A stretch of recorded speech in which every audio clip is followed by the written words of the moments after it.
প্রিয় দর্শক, আজকের এই ভিডিওতে আমরা আলোচনা করব যে কিভাবে শিশু হযরত ইসমাইল আলাইহিস সালামের পায়ের আঘাতে জমজম কূপ সৃষ্টি হয়েছিল এবং মক্কার ধুধু মরুভূমিতে কিভাবে জনবসতি গড়ে উঠেছিল সে সম্পর্কে একটি বিস্ময়কর সত্য ঘটনা, যা শুনে আপনি বিস্মিত হয়ে যাবেন।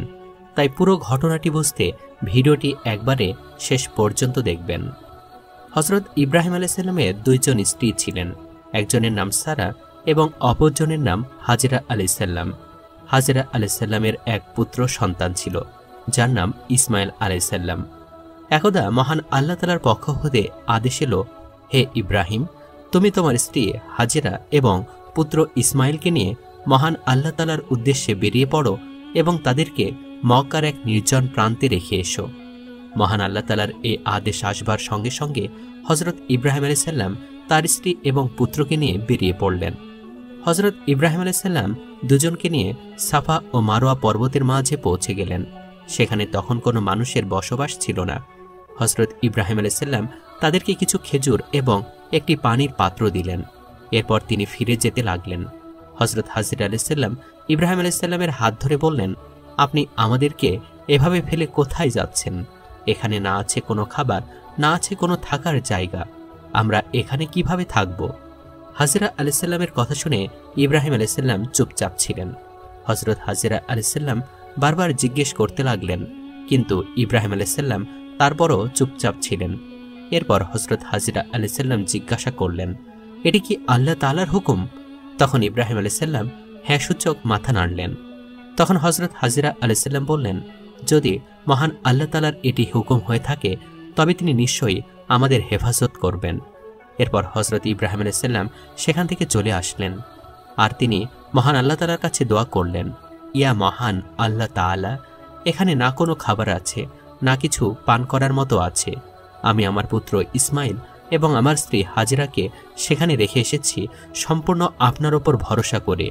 হে আমার আল্লাহ তাআলা, আপনি তাদেরকে খাবার এবং পানি পান করার ব্যবস্থা করে দিন, যাতে তারা আপনার শুকরিয়া আদায় করতে পারে। হযরত হাজেরা আলাইহিস সালামের কাছে থাকা পানি এবং খেজুর যখন শেষ হয়ে গেল, তখন শিশু ইসমাইল ক্ষুধা এবং পিপাসার যন্ত্রণায় কান্না শুরু করলেন।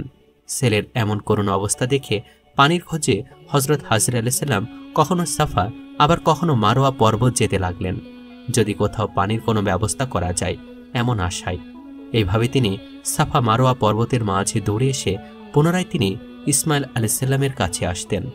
সেখানে তিনি হযরত ইসমাইল আলাইহিস সালামকে মাটির ওপর শুয়ে রেখেছিলেন এবং তিনি তার আশেপাশে পানির খোঁজ করতে লাগলেন।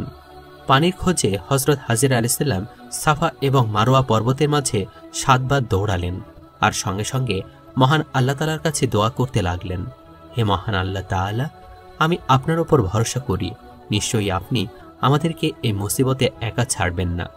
মহান আল্লাহ তাআলা হযরত হাজেরা আলাইহিস সালামের দোয়া কবুল করে নেন এবং যেখানে শিশু ইসমাইল তৃষ্ণায় হাত পা ছুটছিলেন, সেখানে হযরত জিবরাইল আলাইহিস সালাম এসে উপস্থিত হলেন এবং একটি পানির ঝর্ণা সৃষ্টি করলেন। হযরত হাজেরা আলাইহিস সালাম সেই পানির ঝর্ণা দেখে অত্যন্ত খুশি হলেন। তিনি নিজে সেই পানি খেলেন এবং তার পুত্রকেও খাওয়ালেন। এরপর হযরত হাজেরা আলাইহিস সালাম সেই ঝর্ণার চারপাশে মাটি এবং পাথর দিয়ে বাঁধ দিলেন, যাতে সেটি গড়িয়ে না যায়। তখন হযরত জিবরাইল আলাইহিস সালাম হযরত হাজেরা আলাইহিস সালামকে বললেন, আপনি ভয় পাবেন না, খুব তাড়াতাড়ি আপনার স্বামী ইব্রাহিম এবং আপনার পুত্র ইসমাইলকে দিয়ে মহান আল্লাহ তাআলা পুনরায় কাবাঘর নির্মাণ করবেন এবং এটি সমগ্র দুনিয়ার মানুষের ইবাদতের কেন্দ্র হবে। এরপর মহান আল্লাহ তাআলা সেখানকার আশেপাশে খেজুর গাছের সৃষ্টি করলেন। হযরত হাজেরা আলাইহিস সালাম সেই খেজুর খেলেন এবং পানি পান করে মহান আল্লাহ তাআলার শুকরিয়া আদায় করলেন। পানি এবং খেজুরের কারণে সেখানে পশু পাখিরাও আসা যাওয়া শুরু করে। এর কিছুদিন পরের ঘটনা, একদা এক বিরাট বাণিজ্যিক কাফেলা মরুপথ হারিয়ে এদিক সেদিকে পথ অনুসন্ধান করছিল। ফলে তাদের সঙ্গে যে পানি ছিল তা নিঃশেষ হয়ে গিয়েছিল। এই কারণে তারা ভীষণ উদ্বিগ্ন হয়ে পড়ে। কাফেলাটি ঘোরাফেরা করতে করতে একসময় বিবি হাজেরার কাছে এসে পানি পানের অনুমতি চাইল। বিবি হাজেরা তাদেরকে পানি পান করার অনুমতি দিলেন। অতঃপর তারা বলল, হে মাননীয়া, আপনি অনুমতি দিলে আমাদের মশকগুলো পানিতে ভরে নিয়ে যেতাম এবং আপনাকে এর মূল্য প্রদান করতাম। তখন হাজেরা আলাইহিস সালাম বললেন, তোমরা তোমাদের প্রয়োজন মতো বা ইচ্ছামতো পানি তুলে নিয়ে যাও। এটা মহান আল্লাহ তাআলার রহমতের পানি, এতে সকলেরই অধিকার রয়েছে। এই পানির বিনিময়ে আমাকে কিছুই দিতে হবে না।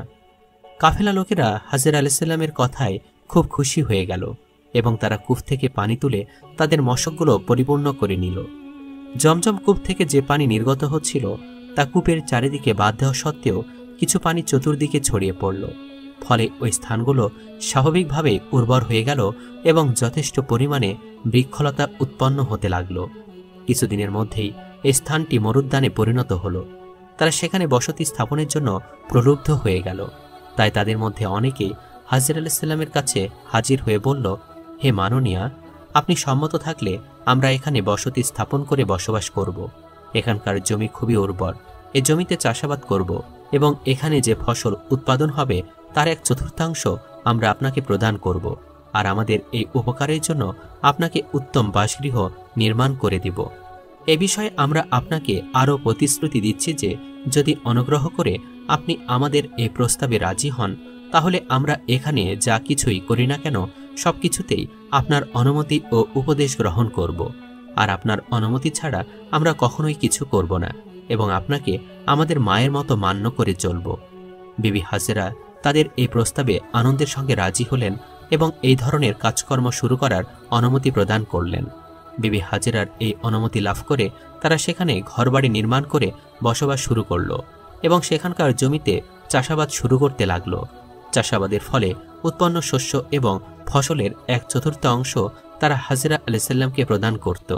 সর্বোপরি তারা বিবি হাজেরার জন্য পাহাড় থেকে পাথর এনে সুন্দর একটি বাড়ি নির্মাণ করে দিল, আর বিবি হাজেরাকে তারা অত্যন্ত সম্মান ও মর্যাদা প্রদান করতে লাগলো। সেখানকার জমি খুবই উর্বর ছিল বিধায় অল্প দিনের মধ্যেই সেখানে প্রচুর ফলমূল এবং শস্য উৎপন্ন হতে লাগলো। এই খবর চারিদিকে প্রচারিত হওয়ার পর দেশ বিদেশ হতে ব্যবসায়ীগণ ক্রয় বিক্রয় করতে এখানে আসতে শুরু করল। ইতিমধ্যে সেখানকার অধিবাসীর সংখ্যা বৃদ্ধি পাওয়ায় নানা প্রকার বিদেশি পণ্য বিক্রির উদ্দেশ্যে আমদানি হতে লাগল। এভাবে ক্রমান্বয়ে এই শহরটি পৃথিবীর সেরা পবিত্র ও বিখ্যাত মক্কা নগরী নামে পরিচিত হয়ে গেল। তখনকার মানুষ বালতি এবং মশকের সাহায্যে পানি তুলত। বর্তমানে মানুষ মেশিনের সাহায্যে জমজম কূপের পানি উত্তোলন করে এবং বড় বড় ড্রামের সাহায্যে সেই পানি মসজিদে নববী পর্যন্ত পৌঁছে যায়। এখন জমজম কূপের ঝর্ণা কাবা থেকে মাত্র 31 কিলোমিটার দূরে। সাফা মারোয়া পর্বতকে কেটে ছোট করা হয়েছে আর এর চারপাশে সীসার দেওয়াল তৈরি করে দেওয়া হয়েছে যাতে এর ওপরে কেউ উঠতে না পারে, কারণ পূর্বে মানুষ এর ওপরে উঠে যেত। বর্তমানে সাফা এবং মারোয়ার মাঝে একটি রাস্তা করা হয়েছে যেখান দিয়ে হজরত হাজেরা আলাইহিস সালাম দৌড়ে হজরত ইসমাইল আলাইহিস সালামের কাছে আসতেন। এই কারণে এখানে সবাই দৌড়ে যায়।